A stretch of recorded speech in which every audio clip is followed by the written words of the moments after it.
Estimado señor Penach, es asombroso cómo, en un libro tan sencillo como una novela, hace ver al lector la importancia que tiene la lectura.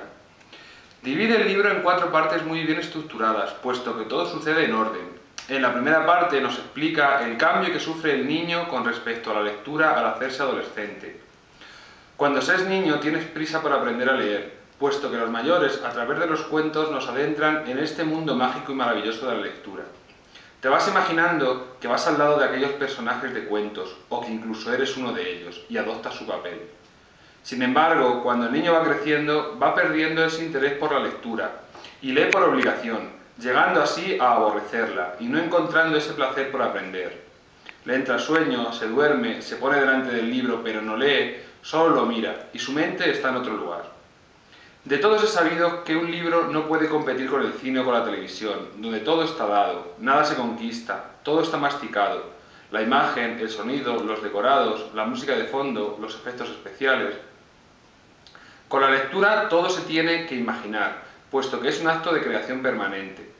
El niño pasa muchas más horas delante de la televisión que de un libro, es mucho más atractivo para él. La lectura está presidida por el placer de leer, y ese placer no debe a la imagen ni a la televisión. Lo que pasa es que se ha extraviado, pero se podría recuperar buscando los caminos.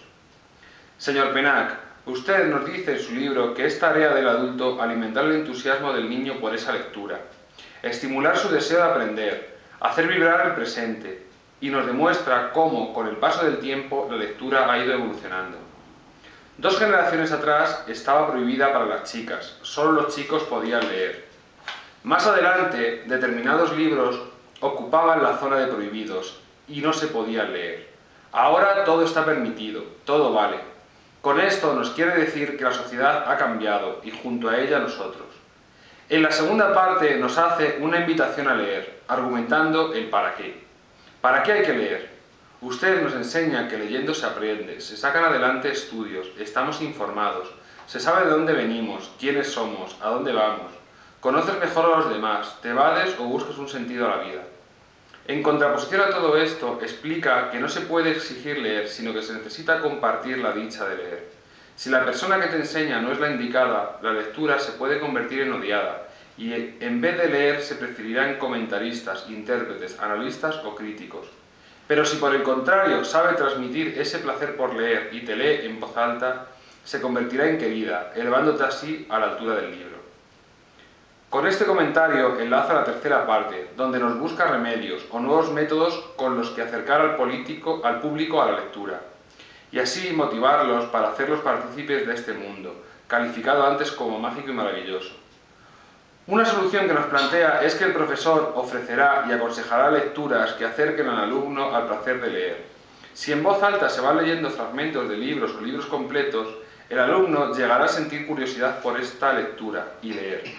Y si le motiva, se acabará adentrando sin querer en este mundo de la lectura y se hará partícipe de ella. Entrará en lo que el autor define como intimidad paradójica, el autor y él, que consiste en lo siguiente. La soledad de la escritura reclama la resurrección del texto por mi propia voz muda y solitaria. El profesor solo es aquí una Celestina, ya es hora de que se largue de puntillas. Ahora bien, los grandes enemigos de la lectura son el tiempo y el no entender. Una vez que estos se superan, se incrementa el placer por comprender y el placer de leer. En la última parte de su libro expone una serie de derechos que se deben marcar para intentar hacer que una persona lea. Estos derechos se resumen en un magnífico decálogo. Nos nombra y explica 10 derechos como son: no leer, saltarse las páginas, no terminarlos, releer, leer cualquier cosa, a lo que usted llama el bobarismo o enfermedad de transmisión textual, leer en cualquier lugar, ojear, leer en voz alta y o callarse. Estos serán los derechos imprescriptibles de todo lector. En un artículo de La Vanguardia califica su obra como amena, desenfadada y sobre todo escrita desde su desbordante pasión por la literatura, que resulta contagiosa. Como una novela es un ensayo que aporta estrategias para animar a los jóvenes a leer y que, en vez de hablar en abstracto sobre la juventud o los jóvenes, inventa ejemplos para ilustrar sus postulados. En El País también se le califica como ensayo sobre la naturaleza de la lectura, sobre el placer que proporciona y cómo éste no puede ser obligatorio. A su vez, nos informa que es una de las satisfacciones inesperadas, ¿Por qué esta satisfacción con esta obra y no con otras como Mal de escuela, La felicidad de los ogros o Señores niños? ¿Y por qué este título? Esperando una pronta respuesta, le saluda atentamente Marta Blanco Cabeza.